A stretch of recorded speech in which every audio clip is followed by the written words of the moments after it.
We're going to talk the tight end position in free agency in the trenches with Dave Lapham, brought to you by First Star Logistics today. And how about it? They lose one and they get one. That's life in free agency. That's life in the National Football League. CJ Uzomah goes to the New York Jets. 3 years, $24 million, $8 million a year. Pretty darn good deal for CJ Uzomah. The Bengals are going to miss him, point blank.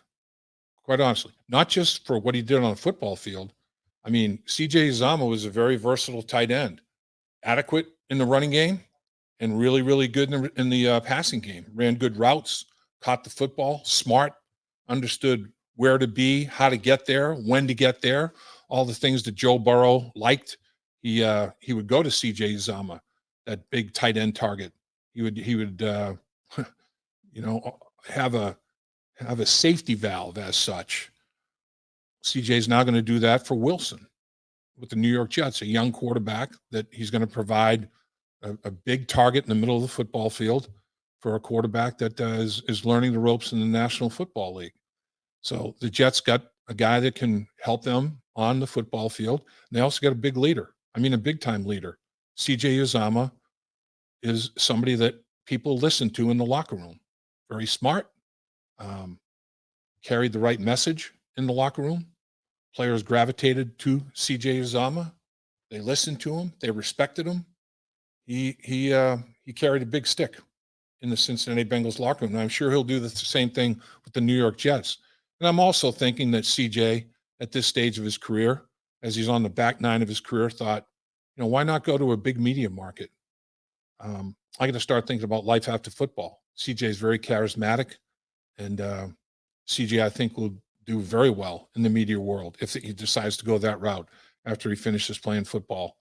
And if you can go and make your mark in New York on the football field and in the locker room with the media and set yourself up some potential contacts in that regard, you never know. Life after football might be an easier transition. All I'm saying is the Bengals are going to miss CJ Uzomah and everything he gave this football team on the football field, off the football field, in the locker room, in the community. And earlier today, just really minutes before we started these podcasts, Hayden Hurst agreed to a deal with the Cincinnati Bengals. Hayden Hurst, big guy out of South Carolina, first-round pick out of South Carolina. He's 6'4", 265. You might remember him playing for the Baltimore Ravens against the Cincinnati Bengals his first 2 years in the National Football League. He's a guy that gives Joe Burrow an effective weapon in the passing game, as well as a big body guy that can block in the running game, a complete tight end, a versatile tight end. Hayden Hurst, athletic. I mean, he was a pretty high draft pick in Major League Baseball as well. So a multiple sport athlete. I'm sure he probably did his job on the basketball court as well. He's one of those kind of guys. So you lose a guy like CJ Uzomah. I really don't know the type of personality that Hayden Hurst has. I don't think it wouldn't be fair to expect Hayden Hurst to fill the role that CJ Uzomah filled with the Cincinnati Bengals from a leadership standpoint. That CJ built that over time. You don't just come in off the street and assume the role that CJ Uzomah worked so hard to build over a number of seasons and in a number of situations with teammates, different circumstances, different challenges. He grew into a significant role. Hayden Hurst comes, CJ Uzomah goes. Life in the National Football League in free agency, folks. At First Star Logistics, we're a very strict company that really puts the pressure on our employees.